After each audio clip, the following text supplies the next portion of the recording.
Okay, and welcome back to the stream. I'm glad you can join me.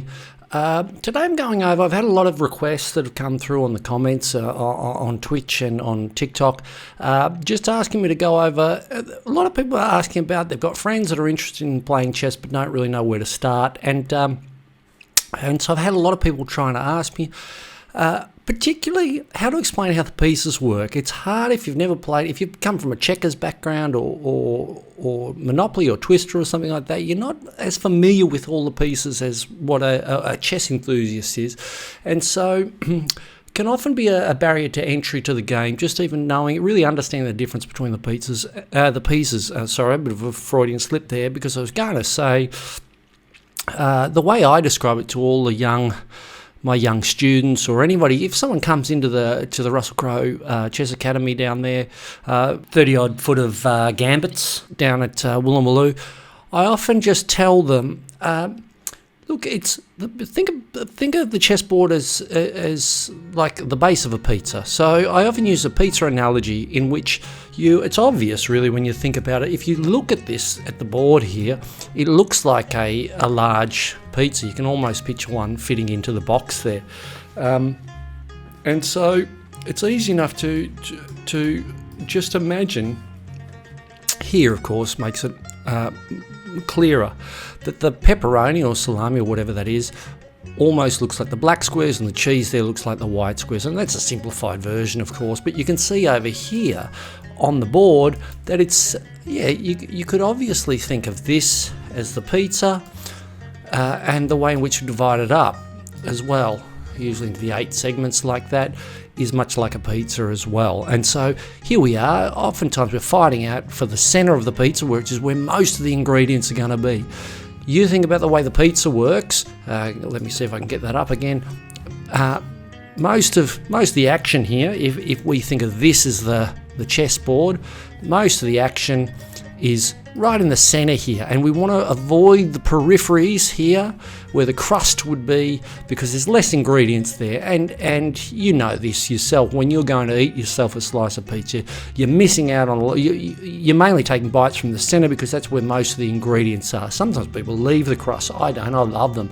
I think they're part of the pizza, and you have to eat those as well. So, but I explain it like that. Now, you might be saying, well, what's that got to do with chess? Well, I like to just break down what each of the pieces are in terms of how they relate to a pizza. And so what we usually start off with, the first piece of making a pizza and on the chessboard is the sauce.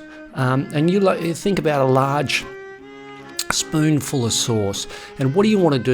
If you've ever made pizzas at home, or even just observed someone at the pizza restaurant making it, they will sort of lather that sauce all over the board.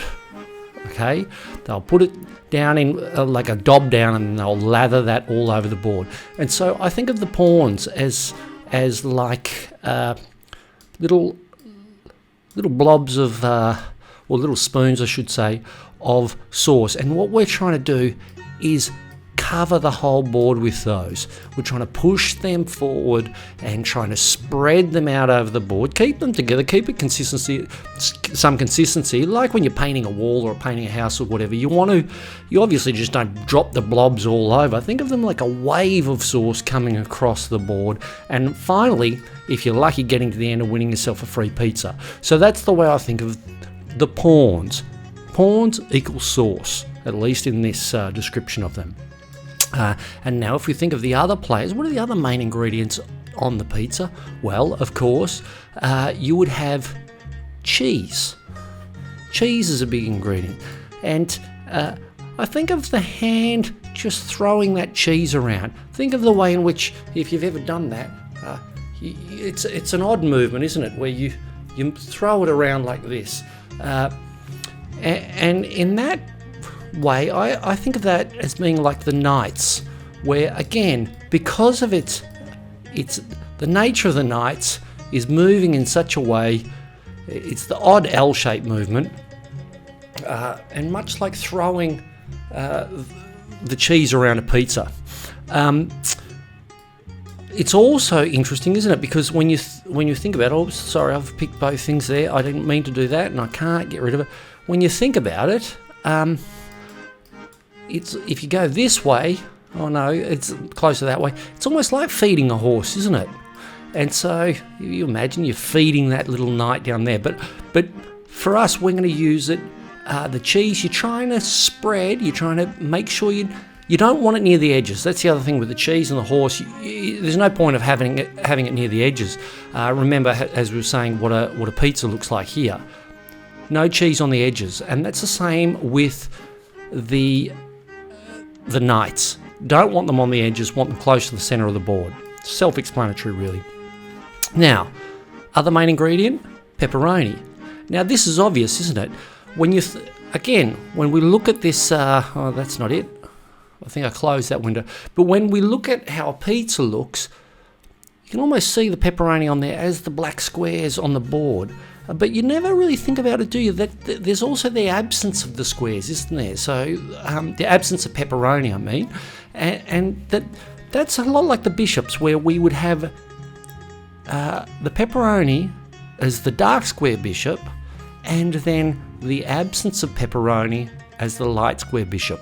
It's important to know that, because the pepperoni can never go anywhere that's not a dark square, and the absence of pepperoni can never go on a dark square. And so you only have one of each. You have a black and a white, a light square and a dark square bishop, and that's how they work. Which is it's often a hard thing to get people to get their head around. Now that is the main players here on the chessboard in terms of the ingredients. On the ingredients on a pizza, that's them.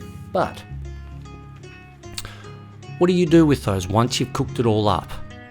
You've got to put it in a pizza oven, and it's no good having a raw pizza. That's nothing. That's a sandwich, and there's plenty of sandwich shops. People are not getting excited about eating sandwiches, and so the pizza oven, it's more solid. It's a main player. You only really bring it out once you've got the sauce down and the ingredients involved, and then you might move these around. And I think sometimes you think about the chessboard almost like a backyard in that case, where you're trying to work out where you might put your pizza oven. Now, you're not sure where you want it. Sometimes you want it close to the house, sometimes you want to move it down there. When there's a party on, perhaps it's best over there. And so you're trying to work out where that is, but it needs to be in relation to where the other players are. And you think about that as people at a party. If you've ever gone somewhere where there's been a pizza oven in the backyard, somebody's maybe got a fancy house and they bought that.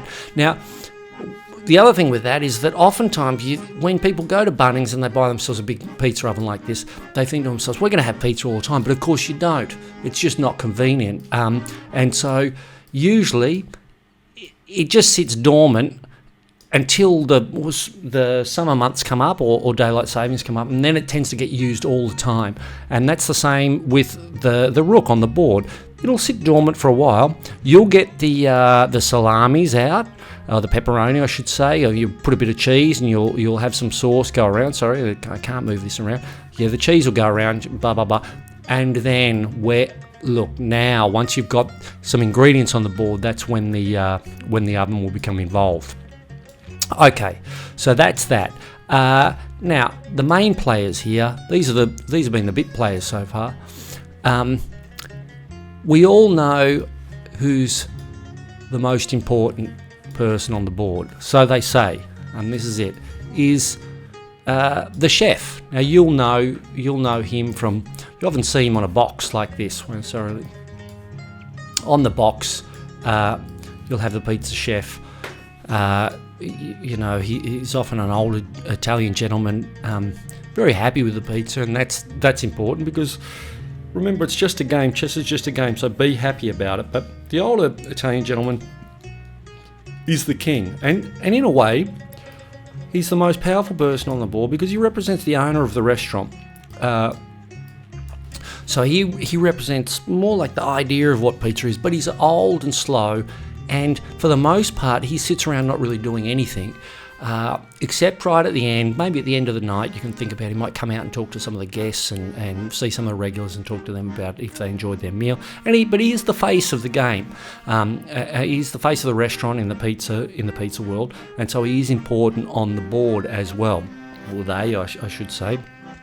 It doesn't have to be an old Italian man. You don't have to be an old Italian man to own a pizza restaurant, but generally, it has been the cliche is an old Italian man. But whilst they are the most important piece, because without the owner of the restaurant, we don't have a pizza restaurant. Really, who does the majority of the work is the delivery person or the waiter. And so it's the person that's delivering that around. And why are they? You think of some Deliveroo or Uber Eats or someone like that. They have the ability to zip all around the board. Once the pizza is ready, and by that, remember, the sauce has come out, the ingredients have gone on, it's been placed in the oven, then we deliver it. And that's when the Queen becomes involved with the process. And that's basically it. That's basically pizza describing chess in a nutshell. Now what I'd like to do is play a game where this becomes clear once you see these pieces in action. And so we will play a game here using all the pizza pieces. The pizza pieces. It's hard to say that, and that's a bit of a tongue twister, but we'll use that, and it should become a little bit clearer there what's going on. And also, hopefully, I thought what I might do is start off with a gambit, just in the theme of this, which is called That's a More Gambit. And it's when you get the pawn here to b5. It doesn't really matter what black plays. Pawn to b5, and what we're also trying to do is I should say the sauce to b5, and it's starting to spread the sauce. And what we also try to do then is get the cheese. No, that's not it. Sorry, I'll go back. The cheese doesn't go there. The cheese goes to g3. So it goes when the pawn gets to g5 b5 on that big pizza pie, that's amore.